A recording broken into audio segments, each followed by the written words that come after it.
Je le vois mettre un coup de pied à la femme, à cette dame au sol.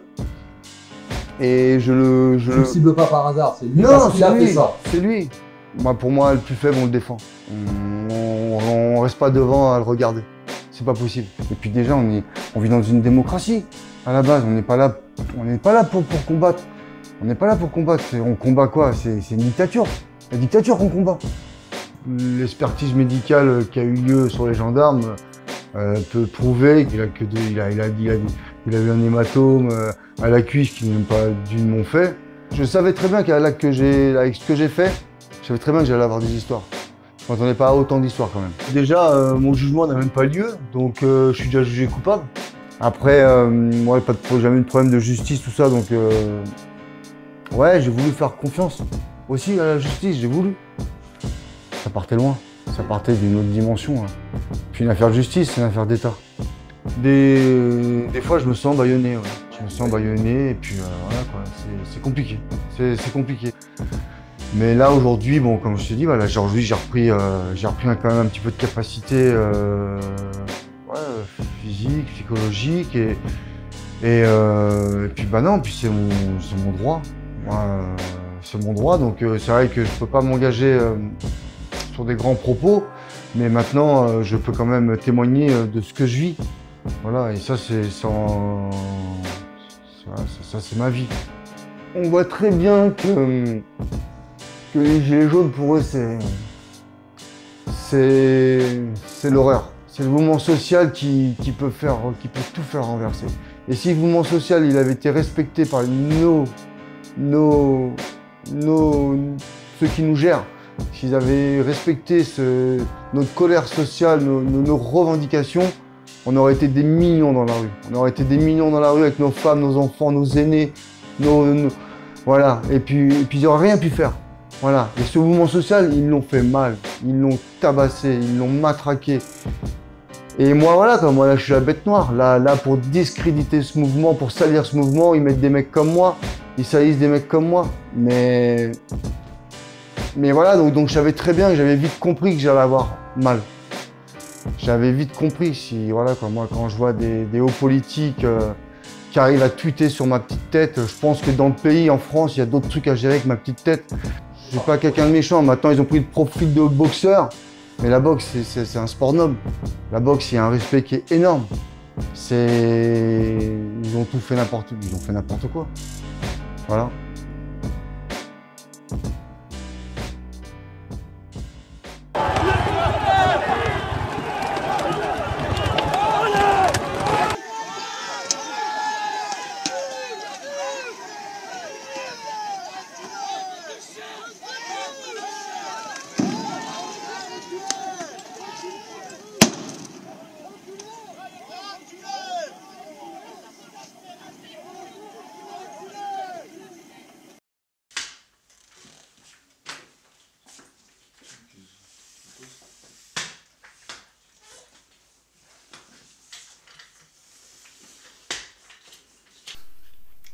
Bonjour Christophe.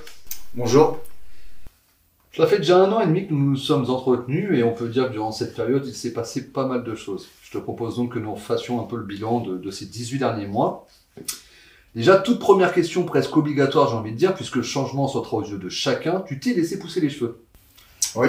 On ne t'a jamais connu avec des cheveux sur la tête, que ce soit en tant que gilet jaune ou lors de ta carrière de boxeur professionnel, c'est-à-dire donc depuis un sacré bout de temps. Qu'est-ce qui s'est passé? Pourquoi cette pousse soudaine?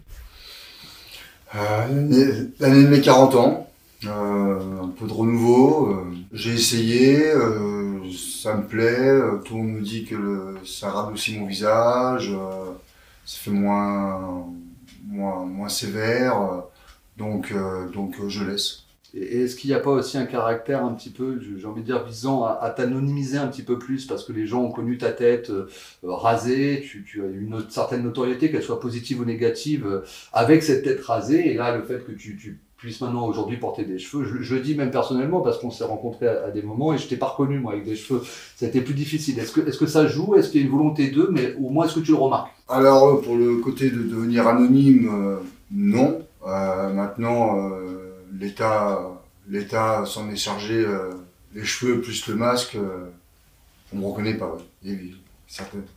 Réellement, on ne me reconnaît pas. D'accord, très bien.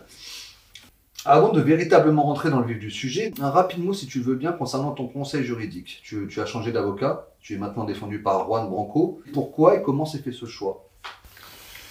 Donc, effectivement, aujourd'hui, c'est Maître Branco qui me défend.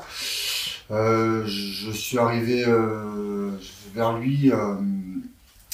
J'étais défendu par Maître Léger. Donc quand je suis sorti de prison, je lui avais dit que je n'avais pas les moyens de la payer, mais maintenant, vu qu'il y avait la cagnotte de Litchi, il m'a toujours dit qu'il y aura Litchi. Donc moi j'avais bien quand même, j'ai parlé au conditionnel, j'avais mis un si, mais si Litchi je ne l'ai pas, comment je fais? Tout le monde en fin de compte pensait que cette cagnotte allait tomber facilement, et sauf que moi j'ai pas les moyens. Voilà. Donc elle n'est pas tombée, donc j'ai pas les moyens de la payer. Donc elle a refusé de me défendre pour mes dommages et intérêts contre le gendarme, et Maître Branco a accepté de me prendre. Donc il a donc repris tes deux dossiers en cours. Donc tout d'abord celui concernant le gendarme à qui tu as mis des coups de pied sur la passerelle. Le premier donc des deux, pas celui à qui tu échanges les coups de poing, mais celui qui va au sol. Dans ce procès, tu nous expliquais lorsqu'on s'était vu qu'il t'était réclamé 45 000 euros. Mais tu t'en attends du verdict, donc on ne savait pas exactement de quoi serait fait ce verdict et ce délibéré. Depuis ce verdict est tombé, est-ce que tu peux nous dire ce qu'a finalement été la sentence?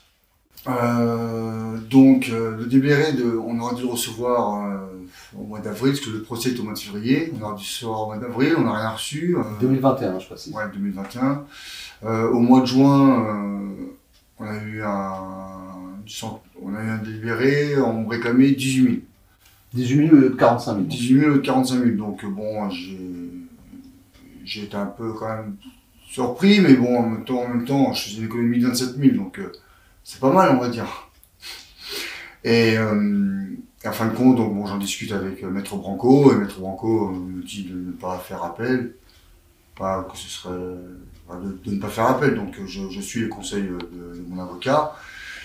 Et par contre, c'est eux qui ont fait appel. D'accord, donc potentiellement la somme de 18 000 peut remonter en fonction du jugement en appel. Ouais, après je pense pas que ça ira beaucoup plus loin non plus. Je te souhaite en tout cas. J'espère. Tu comprends, pour toi, cette demande d'appel de la part du gendarme? 18 000 euros, c'est quand même une certaine somme. On avait eu le temps d'évoquer ces blessures qui représentaient un bleu, et un bleu dont tu n'étais même pas sûr d'être l'auteur. Est-ce que malgré tout, même si ton conseil juridique, Juan Branco, te dit que 18 000, c'est quand même bien mieux que 45 000, et on l'entend, est-ce que tu comprends quand même une telle somme? Non, mais déjà, je comprends pas depuis le début, je comprends pas. Donc maintenant, après, quand on est dans leur griffe, on peut plus rien faire. Après, à un moment donné, donc 18 000, oui, pour moi, c'est déjà très bien pour lui. Même si demain, il faudrait donner 500 euros, pour moi, c'est n'importe quoi. Voilà, maintenant, après, aujourd'hui, on est dans une procédure et je n'ai pas le choix, j'y suis. J'ai été jugé coupable, hein. On n'a pas eu le choix. Hein. Moi, maintenant, après, quelques sommes que je peux lui donner, pour moi, c'est toujours trop. Voilà. Très bien, donc ça c'est pour ce premier procès, donc on a un appel qui est en attente. Est-ce qu'une date a été fixée? Pas encore? Pour le moment, j'ai pas de nouvelles. D'accord, très bien. Le second procès, donc qui était en attente depuis qu'on s'est vu il y a 1 an et demi maintenant, c'était celui concernant ta cagnotte Litchi. On sait que le tribunal a décidé de confirmer l'annulation de cette cagnotte. Existe donc pour toi les 145 000 euros qui auraient dû te revenir. Avant que tu nous donnes ton ressenti sur ce délibéré, je te propose que nous lisions un extrait de ce verdict. Au moment de l'ouverture de la cagnotte, la seule notoriété du boxeur gilet jaune reposait sur le fait d'avoir commis des violences sur les forces de l'ordre et, plus précisément, d'avoir asséné des coups de poing à un gendarme mobile et des coups de pied à un autre gendarme à terre. Ainsi, la cagnotte a eu initialement pour but de soutenir un combat consistant en l'usage de la violence physique contre les forces de l'ordre. Par son large objet, la cagnotte comprenait également un appel à compenser les condamnations susceptibles d'intervenir à l'avenir, ce qui est contraire à l'ordre public. Première question toute simple, quelle a été ta réaction quand tu as appris ce verdict? C'est-à-dire que tu étais privé des 145 000 euros. Alors, pas forcément surpris, hein, parce que je sais qu'ils cherchent tout pour pas que je touche cette cagnotte. Après, la cagnotte était nommée quand même du soutien de famille. Voilà. Donc là, ils ont oublié ça, que c'était un soutien pour la famille d'Étinger. Donc, famille, c'est la mère des enfants et mes enfants. Voilà. C'est-à-dire que c'est pas nécessairement, comme il est dit dans le verdict, ce n'est pas forcément pour but de soutenir un combat consistant en l'usage de la violence physique contre les forces de l'ordre. Tu rappelles qu'en fait la cagnotte... Tous les gens qui ont misé à cette cagnotte, tous les gens qui ont participé à cette cagnotte, ils savaient très bien que comme la façon qu'ils m'ont médiatisé et ce qu'ils ont fait de moi, que j'allais payer cher. Donc ils ont voulu me soutenir et soutenir le foyer que j'avais. Moi j'ai donné pour le mouvement, j'ai donné de ma personne en défendant une femme qui se faisait taper, en éloignant ce gendarme qui tapait cette femme au sol, qui s'appelait Gwenaël. Donc moi et eux donc ils ont été solidaires là-dessus. Et d'ailleurs c'est intéressant ce que tu dis. Tu dis que tu es intervenu donc pour aider une femme qui était au sol et que donc le public a eu conscience de ça au moment où il a voulu te soutenir. Pourtant dans le verdict, dans le délibéré, on n'a aucune trace de Gwenaël, on n'a aucune trace comme si le jugement en fait qui avait été fait sur cette cagnotte ne prenait aucunement en compte le fait que tu étais intervenu pour aider Gwenaël. Ouais, bien sûr. Tu confirmes? Oui, bien sûr, oui. Pour eux, j'ai tapé du flic, c'est tout. Je tapais du gendarme. C'est-à-dire qu'ils dissocient totalement les deux affaires. Ah oui, bien sûr. Ils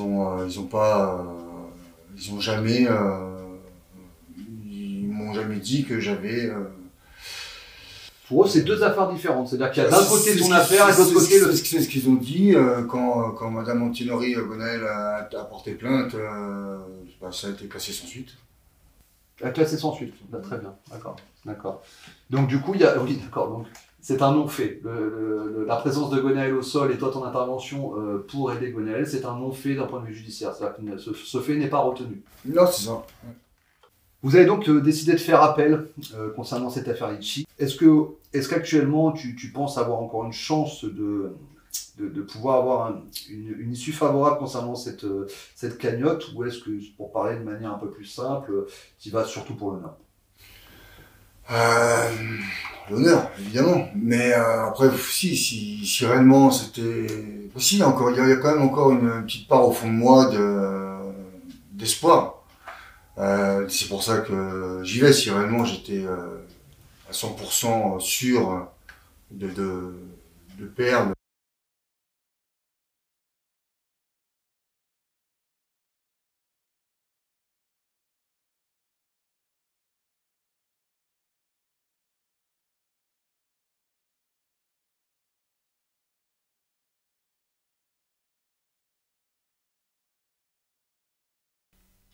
Christophe, si l'appel au final vous est défavorable, est-ce que vous avez déjà parlé avec Juan de la possibilité d'aller jusqu'à vous pourvoir en cassation?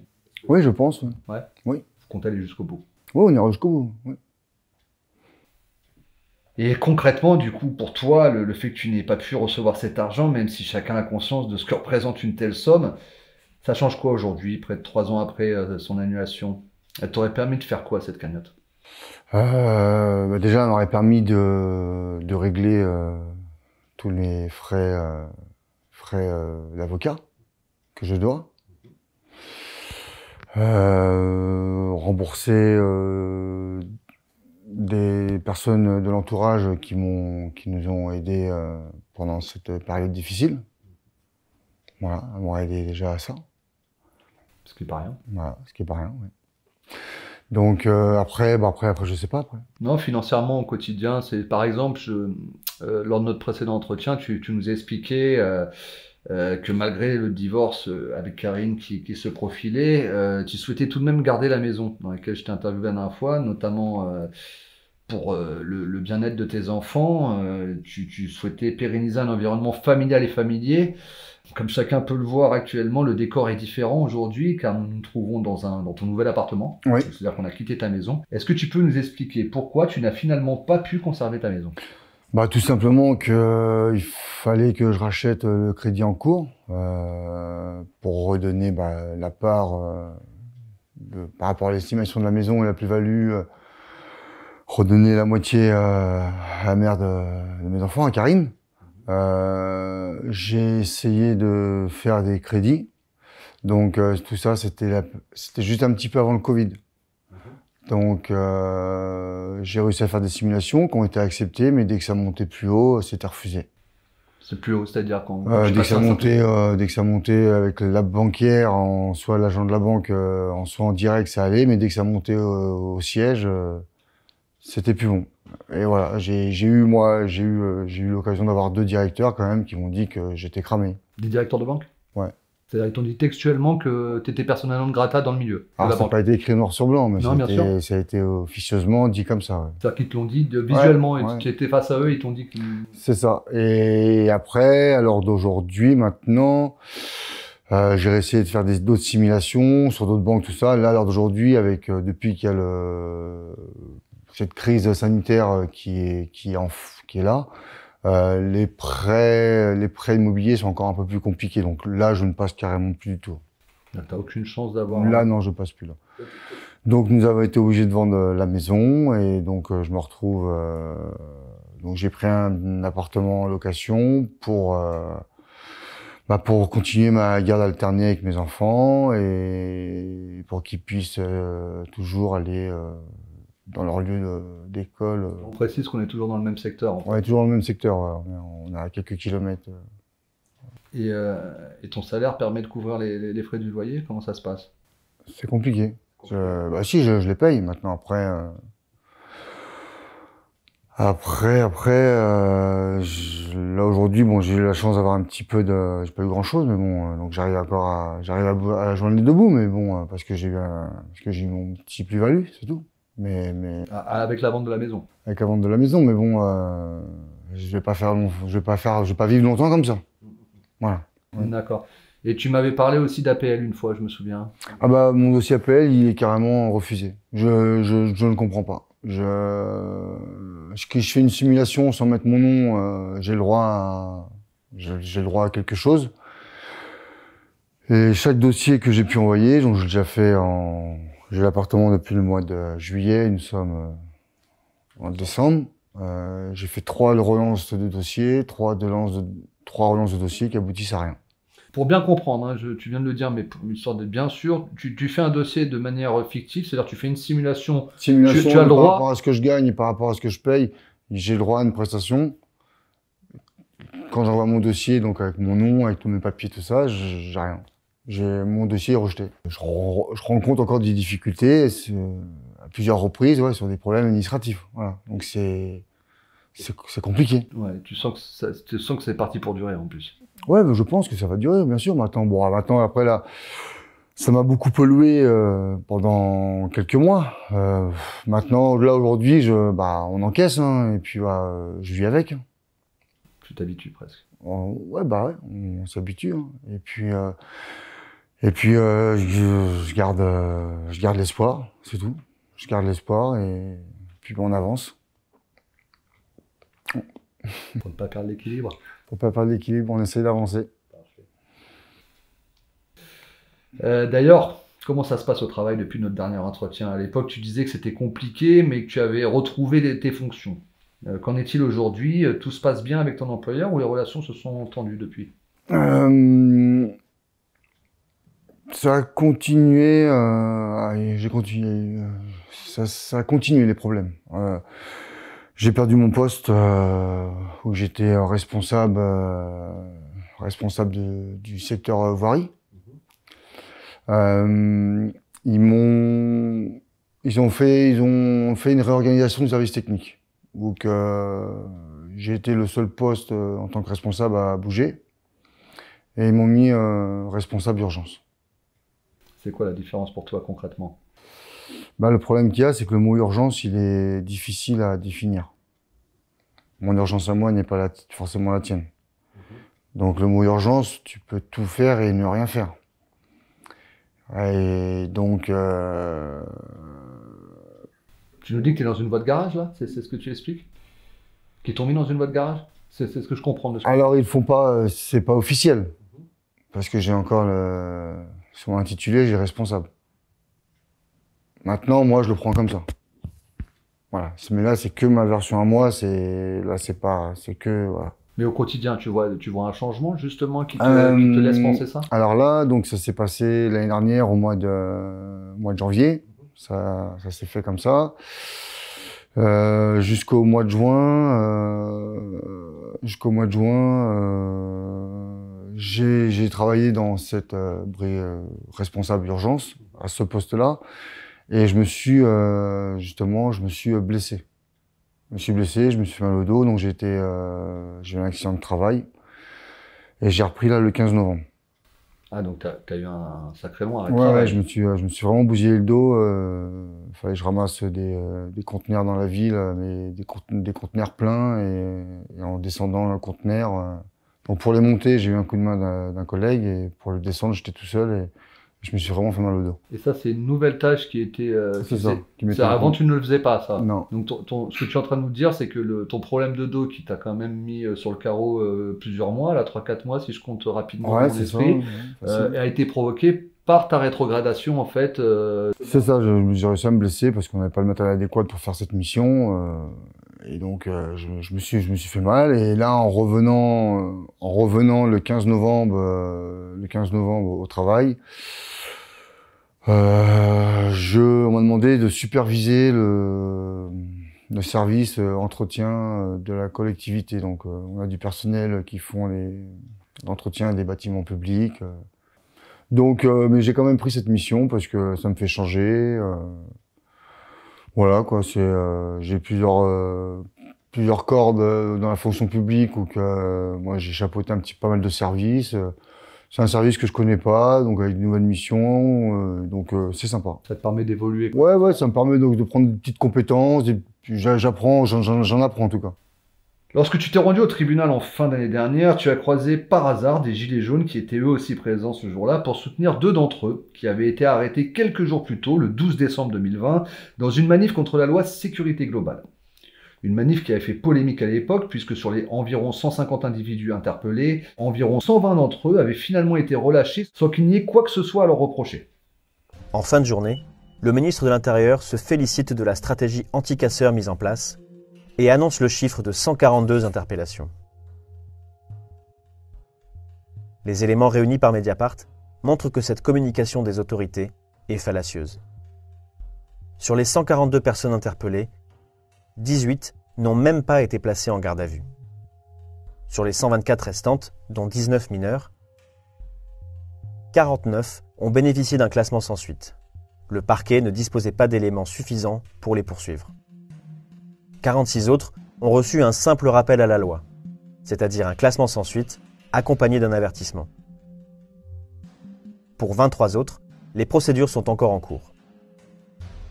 Une personne a été relaxée, et enfin 5 ont été condamnés, dont seulement 2 pour des faits de violence. En résumé, pour 113 des 142 personnes interpellées au cours de la manifestation, la justice n'a pas trouvé matière à les poursuivre. Ce bilan judiciaire démontre la communication mensongère de Gérald Darmanin. Et dans les gilets jaunes que tu as croisés devant le tribunal, tu as notamment retrouvé Vanessa, du collectif des Mutilés pour l'exemple. Mutilés pour l'exemple, dont on voit que tu portes le t-shirt aujourd'hui. Un collectif regroupant différents manifestants qui ont été gravement blessés ou handicapés par la police dans le cadre de manifestations, et pas que. Vanessa qui a, elle, perdu un œil en manifestation et qui continue de subir encore aujourd'hui de graves séquelles physiques dues à ses blessures. Je t'avais déjà interrogé sur ce sujet lors d'une précédente rencontre filmée au printemps dernier, mais cet épisode ne sera pas diffusé au public. Mais je te propose tout de même de revoir la réaction que cela t'avait provoqué à l'époque. Tu as croisé Vanessa, qui est une personne très connue dans le mouvement des Gilets jaunes, à plusieurs égards, mais notamment, mais pas uniquement pour ça, mais notamment parce qu'elle a été mutilée par la police, elle a perdu un œil. Elle n'est pas la seule, on le sait, beaucoup ont été blessés. Et elle est vraiment elle aussi un symbole de ce mouvement, dans le sens où c'est une dame qui avait une vie très certainement avant, qui a radicalement changé. Elle a radicalement changé cette vie pour elle, et comme beaucoup de gilets jaunes, on s'en rend compte. Et Il y a une phrase qui est très très forte dans votre échange parce que vous avez fait une photo, vous étiez trois, il y avait deux personnes, deux membres du collectif avec toi. Toi, tu étais au centre. Une fois que Vanessa va poster cette photo sur les réseaux sociaux, elle va marquer une chose. Elle dira, en sous-titre, en légende, « Belle rencontre au tribunal entre Monsieur Détinger et les mutilés pour l'exemple ». Elle ajoute, « Quand un homme comme ça te dit « Je suis tout petit à côté de vous », ça touche. Lui qui a payé si cher aussi sa lutte. Force à lui. » Donc, toi qui fais, quand on regarde la photo, facilement une tête de plus qu'eux, qu'est-ce que tu voulais dire quand tu te sens tout petit par rapport à eux? Eh ben, tu vois, là, juste à en parler, ça va minutes.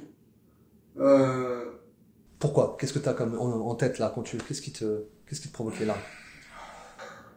Bah, ce qu'il y a, c'est que, certes, j'ai payé, pardon, j'ai payé cher.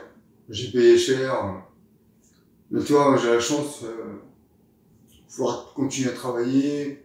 Ok, ils m'ont aspergé ils m'ont éclaté d'amende, ils m'ont éclaté de prison, ils m'ont mis plein de choses. Mais tu vois, j'ai mes deux bras, mes deux jambes, je peux encore aller travailler, j'ai encore, physiquement, j'ai pas été atteint.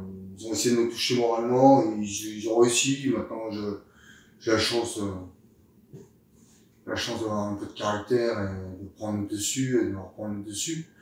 Même si c'est pas facile tous les jours.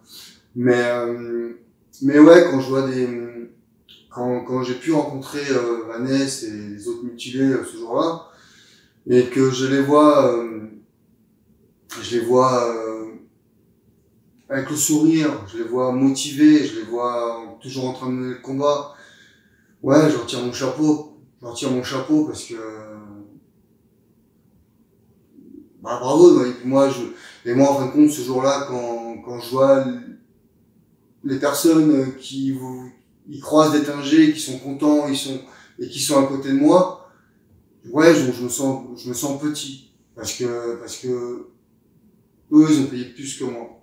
Et, Je comprends que c'est un peu tes Détinger à toi, en fait. comment? Eux, ce sont tes Détinger à toi. Ah ouais, mais c'est clair. C'est clair. C'est clair. C'est certain. C'est, moi aujourd'hui, mes convictions voilà, mes convictions ne changera pas et j'avais des revendications, tout ça, mais aujourd'hui je peux rajouter celle-ci, ces gens-là, faudra qu'un jour ce gouvernement paye pour ces gens-là, pour ce qu'ils ont fait à tous ces gens, à mutiler ces gens. C'est pas normal, faites pas ça. On te sent très ému dans cette séquence. Oui. On sent que c'est, on sent beaucoup d'empathie aussi chez toi. C'est-à-dire, est-ce que tu peux nous expliquer ce qui se passe quand c'est ça dans ta tête? Bah, tu vois, j'en ai encore. Parce que regarde, aujourd'hui je porte leur maillot. Et Pourquoi c'est important pour toi de porter ce maillot? parce que je vais revenir sur les propos que je t'ai donnés il y a un an, c'est pas normal. C'est pas normal ce qu'ils ont fait, c'est pas normal d'avoir mutilé des gens comme ça, c'est pas normal. C'est donc les revendications sont les mêmes de la base, mais il faut qu'il y ait une justice pour tous ces mutilés. Voilà. Et même moi aujourd'hui, je cache pas que voilà, en tant que Français, je me sens coupable. Je me sens coupable parce que c'est nous qui on élu des gens, c'est nous quand même. L'État, c'est nous, c'est le peuple, c'est à nous. Et moi, De toute façon, on laisse faire, je veux dire. Je me sens coupable. Je me sens coupable de ça en tant que Français, hein, c'est tout, pas personnellement. Mais voilà. Donc bien sûr, je soutiens les mutilés et jusqu'au bout, je soutiendrai dans mes actions voilà quoi, tout en me préservant bien sûr, mais je le ferai jusqu'au bout. Le petit engagement que je peux faire au niveau des mutilés, c'est que au premier procès Litchi, il y avait des dommages et intérêts de réclamer. Donc moi, ces dommages et intérêts, je les ai Juan Branco m'a demandé si on voulait quand même continuer sur le dommage et intérêt. J'ai dit oui, on peut continuer sur le dommage et intérêt, mais qu'on réclame entre 50 et 100 000 euros, qui ira soit pour créer une association qui sera en faveur des mutilés, ou soit directement donner à l'association des mutilés. Et dernièrement, je crois que tu en as d'ailleurs fait une d'action. Tu es parti soutenir au tribunal Soutenir Mélanie. Mélanie. Rappelle-nous qui c'est. Mélanie, c'est une fille, une gilet jaune d'Amiens, qui, je crois que c'est en avril 2019, a pris un coup de matraque sur une charge d'un commandant.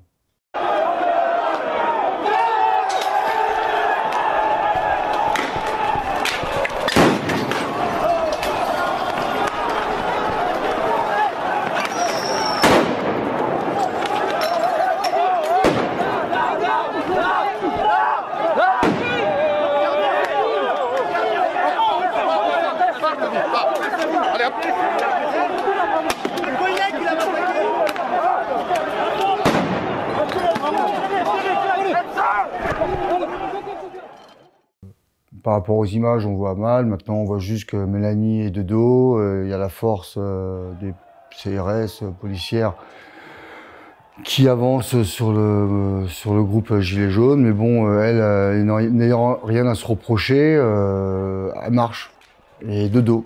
Donc, aucune confrontation au CRS. Mais bon, sauf qu'elle prend un coup à la nuque et elle a beaucoup de séquelles. Là, ça aurait pu être beaucoup plus grave.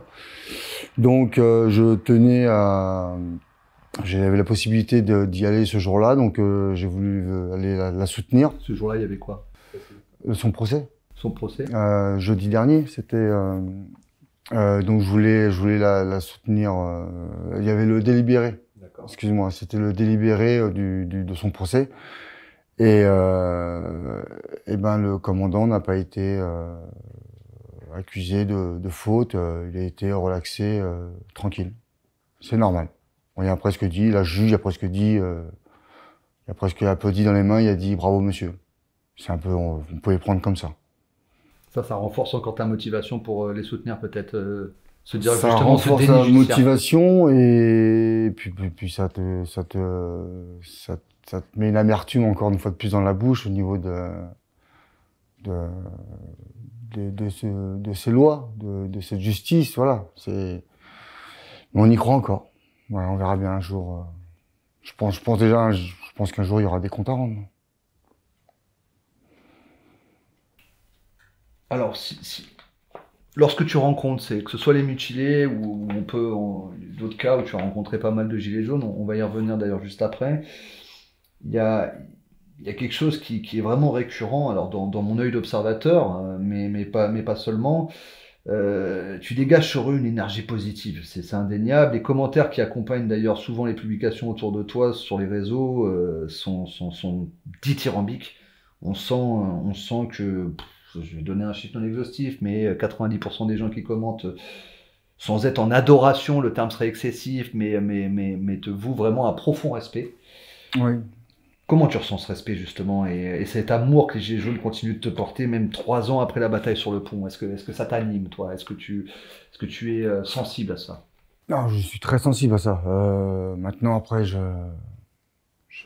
mais je suis très très sensible et je trouve ça même, je sais pas comment dire.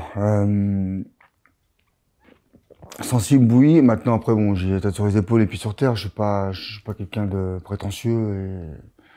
Et moi, ce qu'ils comprennent pas, c'est que moi, quand je les vois mener le combat, je suis aussi émerveillé devant eux que, voilà quoi, de 3 ans de combat, 3 ans de lutte, et toujours sur le terrain. Je trouve ça merveilleux. Voilà. Et très courageux de leur part. Et moi, ce que j'ai fait, pour moi, j'ai rien fait extraordinaire. Ce que j'ai fait, c'est normal. Voilà. J'ai la chance d'avoir la capacité physique pour le faire. Moi, je l'ai fait et voilà. Et tu En fait, ce que tu es en train de m'expliquer, c'est que eux te prennent comme une forme de carburant parce que tu les motives et que à l'inverse, toi, c'est exactement pareil. C'est-à-dire que c'est en les voyant que tu te motives. Donc, on a une forme de batterie autonome, j'ai envie de dire intellectuellement, Ouais, grâce à ça. C'est C'est-à-dire ça, c'est vrai. tu multiplies la présence auprès d'eux, ça les motive et toi d'être avec eux te motive également. C'est vrai qu'aujourd'hui, si ce mouvement était fini, c'est vrai et que si j'avais encore tous ces problèmes judiciaires, financiers, tout ça, j'aurais pu me poser des questions et me dire, mais pourquoi, dommage. Alors aujourd'hui, non, c'est pas le cas. On est encore là. Tu l'as d'ailleurs sûrement également ressenti cette chaleur que te portent les Gilets jaunes lorsque tu les as accompagnés sur quelques kilomètres dans une marche qui est partie de plusieurs points de France pour terminer sa course à Paris le 1er mai dernier. Tu les as rejoints une première fois aux environs de Vierzon et lors de cette marche, ils ont décidé de t'interviewer brièvement en direct. Je te propose donc que nous voyions un résumé de leur live Facebook. Je suis un enregistrement parce qu'on a un invité surprise qui est venu nous rejoindre sur la marche. Christophe, salut toi. Bonjour. Bonjour à tout le monde. Oui, ça me tenait à cœur de venir participer à une petite journée de marche avec les gilets jaunes qui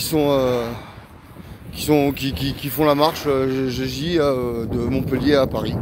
Voilà, donc bon, moi réellement aujourd'hui j'aurais plus de voitures que de marche, mais voilà quoi, ça me tenait à cœur, je voulais venir et voilà. Et qu'est-ce que tu penses de ce qui se passe actuellement? Question dictature, question liberté. Alors moi en tant que citoyen, alors c'est vrai que le virus, quand il est arrivé il y a 1 an, il fait peur, hein, ça fait peur. Hein. C'est tout à fait normal, c'est mondial. On a des chiffres, on est par la boîte à images là, tous les jours on nous annonce des chiffres énormes, impressionnants. Et en fin de compte, avec les recherches, oui, il y a des décès, mais c'est 0,03%, je crois, ou 4%. Moi, je suis réellement attristé, voilà, comme je dis, attristé de ce qui se passe. Le confinement, les horaires, on nous supprime nos libertés. Et voilà, quoi, aujourd'hui, il y a des jeunes de 20 ans qui ont gâché toute leur jeunesse. Et voilà. Après, c'est vrai que tout début, je disais, ça nous a fait peur. Mais aujourd'hui, les chiffres sont là et faut arrêter parce que dans d'autres pays, tout le monde reprend une vie. Ça consistait à quoi? Pourquoi la marche des oubliés? La marche des oubliés, la marche des oubliés, les oubliés, c'est nous, c'est comme notre cher président peut dire, les gueux, les sans-dents, voilà, moi je le prends comme ça. Donc non, ça reste une action, voilà, que je peux faire sans trop de risques, parce que même sur les petites marches, ils ont beau être pas beaucoup, les RG, on les voit défiler toute la journée à prendre des photos, c'est un truc de dingue. Ça arrive vous encadre. Ouais, donc j'ai voulu participer à cette marche parce que ça me tenait à cœur, voilà, de montrer que je suis là, que je suis encore solidaire à ce mouvement, au GJ, que j'ai oublié personne et que je continue, voilà. C'était la première action que tu refaisais depuis ton expérience en prison et ce qui s'était passé sur la passerelle? C'était la première fois que tu reprenais le jaune de chauffe? Ouais, je crois. Je crois que c'est la première fois que je remettais un gilet jaune. Ouais. Ça t'a fait bizarre? Ouais, ça fait drôle. Ouais. J'étais un peu, j'étais un peu dans la peur quand même, directement. C'est bête, hein. Même si je risquais pas grand-chose, je pense, mais ouais, un petit. Quand tu parles de peur, tu parles de petite appréhension, de peur de mettre ce gilet jaune par rapport à cette répression directement. Et puis moi, malheureusement, on m'appelle Sergent Christophe. Donc j'ai pu faire donc cette marche-là. J'ai pu en faire une deuxième, je crois que j'en ai fait 2 ou 3. Avant qu'ils arrivent à Versailles. À Versailles, j'ai pas voulu y aller par contre. Ils arrivaient faire Versailles-Paris, j'ai pas voulu. Et dès qu'ils sont arrivés à Paris, je crois qu'ils sont tous partis en garde à vue. Ils visaient l'Élysée. Ils n'ont Voilà. jamais pu accéder jusqu'à l'Élysée. Ils n'ont jamais Ils se sont pu, fait ils arrêter ont- quasiment aux portes de Paris. Ils se sont fait arrêter et tous en garde à vue. Voilà. La marche des oubliés jusqu'au bout. Ouais. Mais chapeau, ils l'ont fait, ils l'ont fait. J'aimerais aborder avec toi un autre point qui est soulevé dans cette vidéo. Lorsque la Gilet jaune t'interroge sur la dictature sanitaire, qu'est-ce que tu voulais dire quand tu estimais que l'on vole actuellement la jeunesse de ceux qui ont 20 ans aujourd'hui? Est-ce que tu peux nous en dire plus sur ce point? Bah ouais, encore là, à ce jour, ils ont encore fermé les discothèques depuis une semaine, là, je crois. Ouais. Notre jeunesse, elle a pas. J'ai eu 20 ans. J'ai eu entre mes 17, 18, 19, 20, 21. Je me suis amusé. J'ai eu cette chance de pouvoir aller en boîte, j'ai eu cette chance de pouvoir aller au restaurant sans se soucier. Que là, aujourd'hui, tout ça, c'est fini. C'est fini pour eux. Donc, ils ont donné une lueur d'espoir. Quand ils ont une dose, 2 doses, vous retrouverez votre liberté. Et encore aujourd'hui, ils ont menti, une fois de plus. Toi, tes enfants, ils sont ados. Est-ce que tu sens, toi aussi, que tes enfants sont en train de se faire voler cette période si particulière de leur vie qu'est l'adolescence? Oui. Alors moi, bon, pour l'instant, mes gosses ne vont pas encore dans les discothèques. Ils sont encore un peu trop jeunes. Mais bien sûr, juste pour le sport, pour... Bon, après, moi, sur mes 3 enfants, j'en ai 2 qu'on veut se vacciner, ils l'ont fait. Hein. Je peux pas les interdire. Hein. Mais concrètement, dans leur quotidien, quel changement tu as remarqué depuis cette crise? Quel changement j'ai remarqué? Donc, bon, bah, on a quand même la chance nous, dans la famille, d'être une grande famille, donc on a quand même pas mal de contacts avec la famille. Maintenant, ce que j'ai pu remarquer, c'est que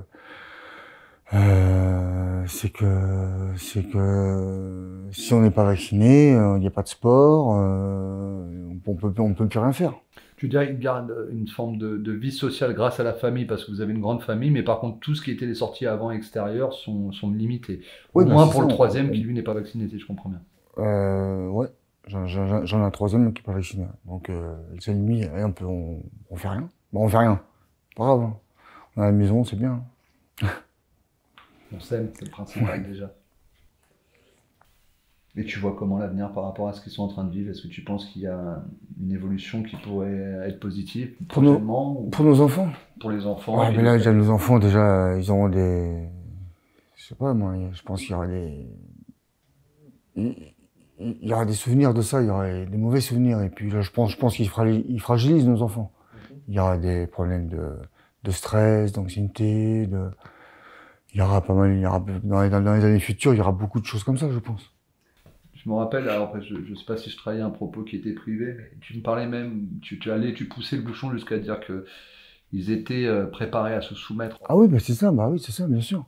Considère Moi, quand je toujours que vois, mais bien sûr, moi je le prends comme ça, bien sûr, oui. Oui, quand je vois qu'aujourd'hui, mes enfants, ils se regardent dans le miroir quand ils portent le masque,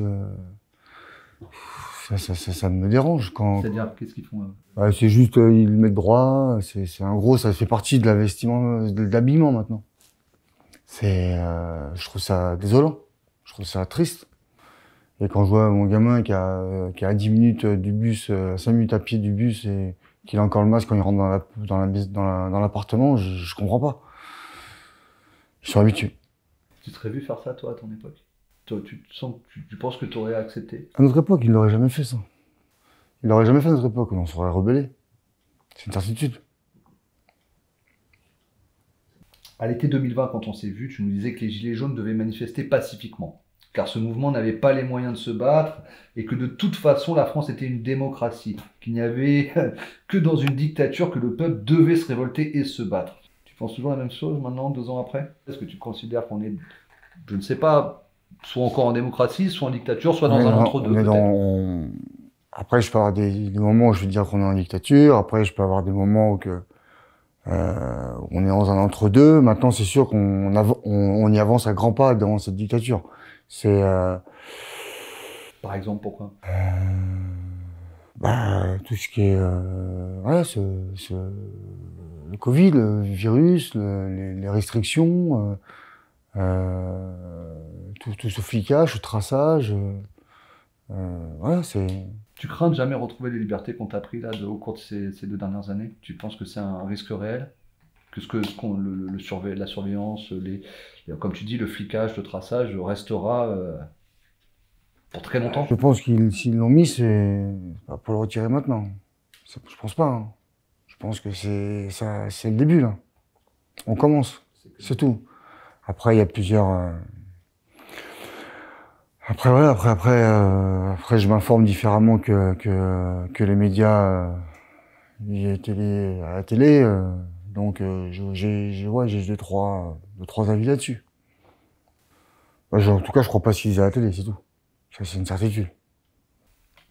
Tu l'as vu pour ton propre cas? Oui, voilà, j'ai vu pour moi. J'avais arrêté la télé le jour-là. À l'époque, tu estimais également que ce mouvement avait été martyrisé, qu'il avait été maté par la répression, le mouvement des Gilets jaunes. Tu me disais également espérer qu'il perdure. Aujourd'hui, les Gilets jaunes subsistent tant bien que mal dans l'actualité, avec des manifestations de samedi qui continuent, mais qui ne réunissent plus que quelques centaines, parfois quelques milliers de courageux. Le mouvement s'exprime également encore lors de diverses opérations, comme par exemple la marche dont nous venons de parler, à laquelle tu as participé. Mais au final, l'opinion publique n'en a presque pas conscience. Surtout que depuis l'instauration du pass sanitaire, les Gilets jaunes se sont mélangés au milieu des antipasses. Tu penses que c'est légitime l'affiliation qu'il y a des antipasses vis-à-vis des Gilets jaunes? Tu penses qu'il y a une liaison réelle entre les deux mouvements? Est-ce que ça te paraît normal, légitime, toi? Ou est-ce que tu penses que c'est 2 choses bien différentes? Alors, ça peut être différent, comme il peut y avoir un lien sur le problème de liberté. Nos libertés. Restrictions, répression, tout ce qu'ils ont, tous les gilets jaunes, comment ils ont été réprimés. Moi aujourd'hui, par exemple, je vais pas manifester parce que j'ai peur, tout simplement. Tu crains la répression, oui. Ouais. Tu étais loin d'être le seul. Hein. Bah oui, tout le monde a peur, tout le monde a peur. Alors maintenant, c'est vrai que les dernières manifs, ils tirent plus trop, il y a moins de blessés. Maintenant, il y a toujours beaucoup de garde à vue encore, beaucoup d'amendes. Ça continue, ça. Et on peut imaginer que si un grand gaillard d'1m92, 90 kg a peur d'aller en manifestation, qu'en effet, des personnes qui seraient peut-être moins à l'aise physiquement pour se défendre en cas de répression ont tout aussi peur, voire plus. On peut le penser. À l'avenir, quoi qu'il se passe, que ce mouvement perdure ou non, qu'il a encore de longs jours devant lui, est-ce que tu penses que, quoi qu'il se passe, dans le futur, il restera un esprit GJ? Oui, je pense. Ouais. Parce que à l'heure d'aujourd'hui, c'est 3 ans, ça dure, avec toutes ces répressions, toutes ces mutilations qu'il y a pu avoir, c'est quelque chose qui perdurera, c'est une certitude. D'accord. Déjà parce qu'il y aura des séquelles, il y aura des marques qui sont, comme on parlait de Vanessa, Vanessa sera à jamais marquée, donc dans 10 ans on pourra toujours croiser Vanessa, savoir que les problèmes, l'œil qu'elle a perdu a été perdu dans le cas des Gilets jaunes, donc ne serait-ce que pour ça. Mais est-ce que même la révolution intellectuelle, qui n'a pas forcément été jusqu'au bout, mais qui a été proposée par les Gilets jaunes, est-ce que tu penses que celle-ci a des chances de subsister? Est-ce que tu penses qu'elle peut faire des petits, entre guillemets? Alors, pour moi, à mon avis, je l'espère, parce que si aujourd'hui je suis encore dans ce mouvement, c'est parce que j'ai un espoir. Si j'avais pas d'espoir, j'arrêterais tout et voilà, on n'entendra plus parler de moi. Donc, vu que j'ai l'espoir, même s'il est minime, mais même s'il y a de moins en moins de monde dans le mouvement, mais ceux qui restent sont les plus actifs. Donc, si, j'ai l'espoir. Certains n'ont en tout cas pas attendu que l'histoire soit écrite, dans un sens ou dans un autre, pour te rendre hommage. Regarde. Aujourd'hui, 9 janvier 2021, nous sommes réunis sur la passerelle Léopold Sédar Senghor pour rendre un hommage solennel à un homme qui s'est battu au nom de la France libre. Le 5 janvier 2019, ici même à Paris, M. Christophe Détinger a sacrifié sa liberté pour protéger une manifestante frappée à terre à coups de matraque et de pied par un groupe de gendarmes mobiles. Comme il l'a avoué lors de son procès, il voulait réparer une injustice avec un courage que beaucoup d'entre nous n'avons pas. Il est devenu un symbole de la lutte des citoyens pour une France libre contre l'élite oligarchique et déviante de notre pays, mais surtout contre les violences de la milice d'État qui n'ont cessé de croître en manifestation depuis plus de 2 ans. Face au mutisme de la France envers les violences et les blessures de guerre subies par les manifestants, pourtant légitimes dans leur combat, nous souhaitions rendre hommage au courage de cet homme qui a décidé de sacrifier sa personne par solidarité, fraternité et au nom de la liberté. Notre devoir de mémoire aujourd'hui était de rappeler qu'il devient urgent pour nous et pour les générations futures de bâtir une nation unie qui reposera sur la liberté, cette même liberté qui nous est volée chaque jour un peu plus dans le contexte de crise sanitaire actuelle. Nous devons nous battre ensemble et nous organiser face à nos ennemis pour défendre une société qui doit se consacrer à la démocratie et à la justice pour tous. Aujourd'hui, en symbole de notre liberté et au nom de la lutte, nous rebaptisons la passerelle Léopold Sédar Senghor en passerelle Christophe Détinger. Bravo! Bravo!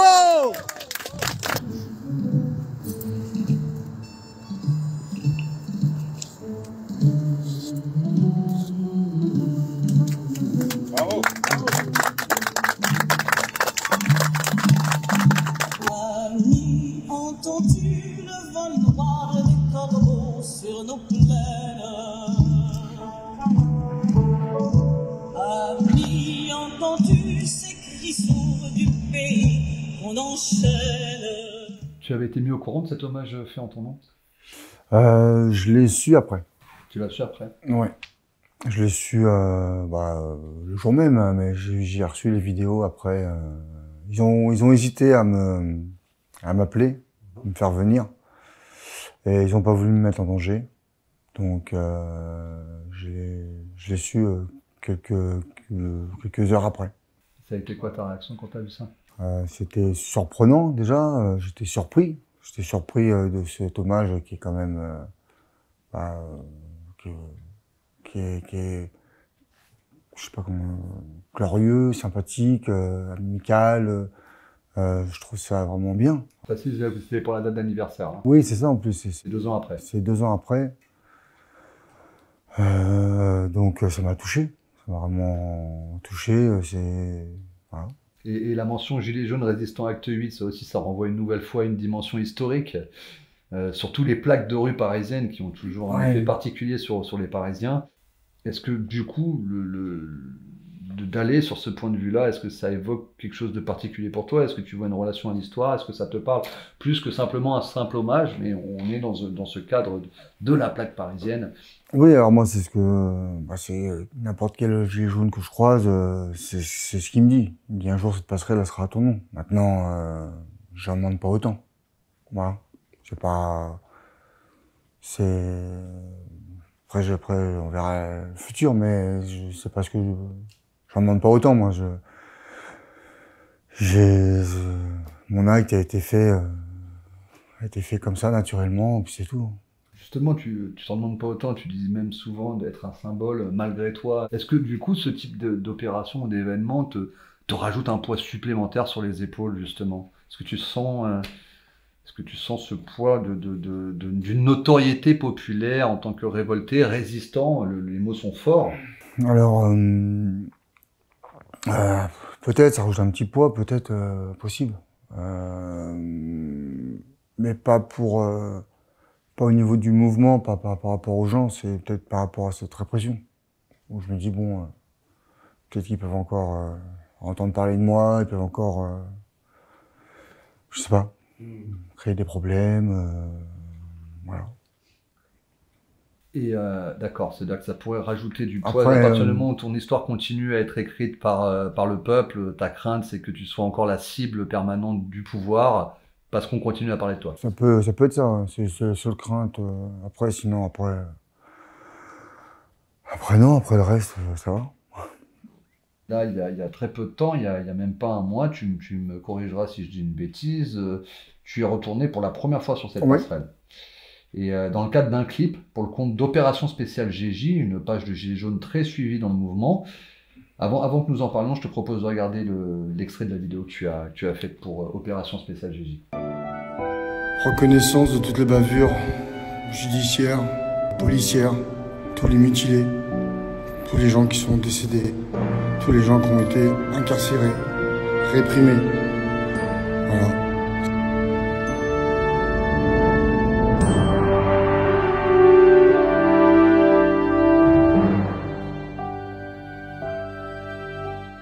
Qu'est-ce qui t'a fait revenir sur cette passerelle? Parce que je sais, pour en avoir parlé avec toi au préalable, que tu étais un peu réticent à l'idée d'y retourner. Qu'est-ce qui t'a motivé? Est-ce que tu as ressenti une émotion particulière également quand tu y étais?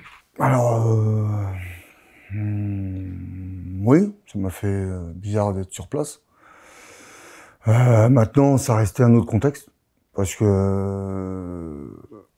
moi, c'est pas ce que j'ai vécu, moi, le 5 janvier 2019. Hein. Il y avait un monde de fous, on était gazés, on était nassés. Je l'ai vu différemment, cette passerelle. Maintenant, l'action qu'on m'a demandé de me mener pour ce petit clip, j'ai trouvé ça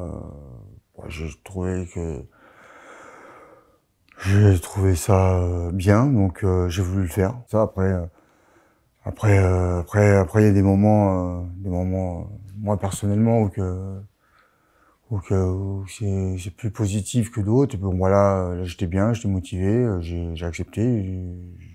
Voilà, je me suis donné un petit moment de réflexion, puis j'ai dit ok, je valide, on y va. Et vous avez rencontré des soucis particuliers sur place, je ne sais pas, avec la police par exemple, parce que Christophe Détinger, habillé en gilet jaune, de retour sur la passerelle où il a affronté les forces de l'ordre, ça n'a pas dû passer inaperçu. On était sur la passerelle, on est resté à peu près une demi-heure, 3/4 d'heure, et oui, bien sûr, il y a 2-3 voitures qui sont arrivées, mais bon, on a réussi à partir. D'accord, et vous êtes revenu ensuite? Non, on avait fini. Ah, vous aviez fini? On avait fini, c'est au moment qu'on partait. Ils vous ont pressé le pas, on va dire. Par leur arrivée, Au moment qu'on est parti, on a réussi, on les a croisés, on voyait qu'ils nous regardaient. Maintenant, c'était une circulation, une grosse circulation, tout ça. Vu que c'est beaucoup de rues là-bas à sens unique, on a réussi... D'accord, pas de problème, ils vous ont pas parlé directement. Mais tu les as vus débarquer quand même à 3 voitures, c'est ce que tu dis. Hein. Ça a été. Après, quand je suis reparti tout seul en direction de ma voiture, j'ai croisé une voiture, j'ai vu tout de suite qu'ils m'ont regardé, mais bon, voilà, j'ai eu le temps de partir, et voilà. Une dernière chose sur laquelle j'aimerais que nous revenions, lorsqu'on s'était vu la dernière fois, tu m'expliquais être en quelque sorte au milieu d'une tempête, mais que tu avais néanmoins l'impression d'apercevoir au loin une éclaircie, sous-entendu que même s'il te restait encore du chemin à faire pour te sortir des différents soucis auxquels tu faisais face, tu sentais que la fin du calvaire approchait. Tu me disais aussi aspirer à retrouver une vie calme et sereine. T'en es où aujourd'hui? Tu es sorti de ce tunnel, de cette tempête, ou tu considères être encore dedans? Non, j'y suis encore un petit peu quand même. Comme je te dis, c'est des moments, c'est aléatoire. Après, c'est à moi de me reprendre en main, et puis voilà. Tu dirais que tu t'es reconstruit quand même par rapport à cette époque où tu le disais, ou c'est pareil? Oui, bien sûr qu'il y a du positif, évidemment. Maintenant, les problèmes sont encore là. Il y a encore les problèmes qui sont là. Il y a encore les procès qui sont pas passés. Il y a encore quand j'assiste encore à des procès ou que je vois que il n'y a pas de reconnaissance de la violence policière pour d'autres GJ. Donc moi, tout ça, ça continue à me travailler, à me perturber, tout ça. Donc après c'est à moi au jour le jour de voir le positif et d'évoluer. T'as besoin que déjà les affaires soient terminées, en fait, si je comprends bien, que les procès soient derrière toi pour... J'aimerais bien, mais j'espère que ce sera...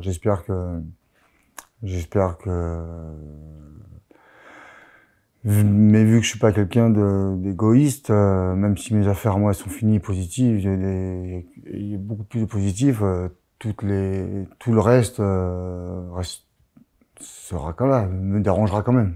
Bien sûr, mais là on parle d'éclaircie personnelle, entre guillemets, Ouais, non, c'est-à-dire non, la volonté de se maintenant, sortir la tête de l'eau. Et maintenant, personnellement, c'est à moi de faire en sorte de me sortir la tête de l'eau. Voilà. Avant de définitivement conclure cet entretien, Christophe, as-tu un dernier mot à ajouter? Ouais, bah si, un dernier mot. Après, ça va être beaucoup de merci surtout. Un grand merci à toi. Merci.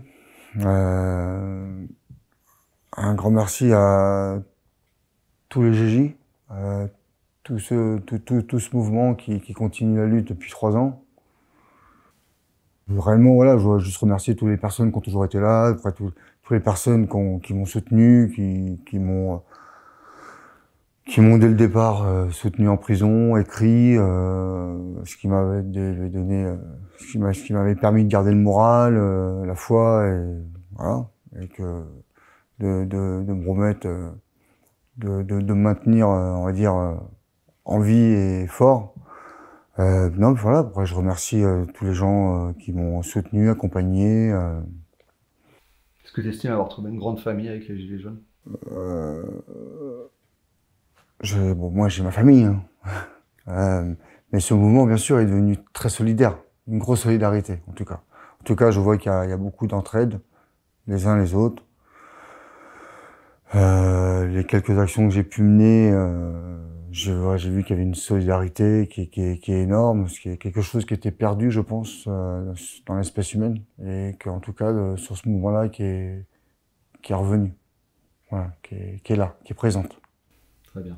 Merci beaucoup, voilà. Christophe. Merci à toi pour ces vérités que tu as pu nous donner, et puis j'espère surtout que, parce que je finir sur cette phrase-là, l'objet de cet entretien, même s'il te permettait à toi de donner cette vérité, et elle était importante parce que tu n'avais jamais eu l'occasion de le faire, je crois aussi que le plus important, c'est de permettre, justement pour l'histoire, c'est-à-dire que ce soit dans 3 ans, 5 ans, 10 ans, 15 ans, qu'il y ait une trace de cette contre-vérité, parce qu'on sait que les médias ont imposé un récit, et il était très important, moi en tant que journaliste en tout cas, de pouvoir permettre d'offrir ce contre-récit. C'est vrai que j'ai pas la prétention d'avoir fait un sujet sur toi, donc en me donnant moi ma vision de Christophe Détinger, c'est clairement Christophe Détinger qui a pu donner sa vision de lui-même.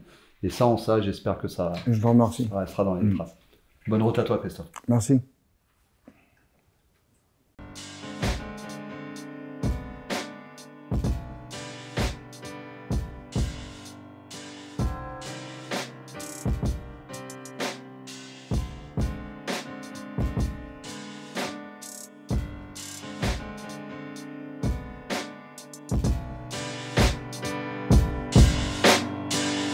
Acte 8, 5 janvier, masse de flics, Paris quadrillé. Les tournesols divers sont par milliers à chercher le soleil dans les beaux quartiers. Une force inconnue nous pénètre. Cela fait 8 semaines qu'un peuple se réveille, que les boulevards s'égayent. L'histoire se répète, elle se mange une droite. L'histoire bégaye, tes poings heurtent des casques et des boucliers de ceux qui nous matraquent sans sourciller. Au milieu de ces grenades égoupillées, tu frappes pour tous ceux que l'histoire a oubliés. Pour tous les humiliés, c'est les mutilés. Tu nous fraises un chemin à la force de tes poings. J'entends du raffut, mais j'étais loin. Le peuple a tout vu, le peuple est témoin. L'écho de tes coups résonne dans nos mémoires. Il s'amplifiera dans les couloirs de l'histoire. Les gilets jaunes t'honorent, je sculpte ton cri. Une statue sonore, il faut croire que c'est écrit. Les monuments du peuple sont dans son cœur, et dans ses luttes, et dans ses silences. Dans mon cœur un titan, qui boxe en silence, repoussant les ténèbres. Un boxeur gitan, une gerbe de mots, une strophe d'étincelles. Pour Christophe Détinger, fumigène éternelle dans la beauté d'un geste. J'espère qu'ils ne t'ont pas trop éreinté. La presse n'y voyait que descendre. Tu as soufflé sur les braises d'un mois de décembre. Tu l'as dit, les plus faibles, on les défend. Aux grands hommes, la patrie reconnaissante. Aux grands hommes, la patrie reconnaissante. Aux grands hommes, la patrie reconnaissante. Tu as soufflé sur les braises d'un mois de décembre. Tu l'as dit, les plus faibles, on les défend. Aux grands hommes, la patrie reconnaissante.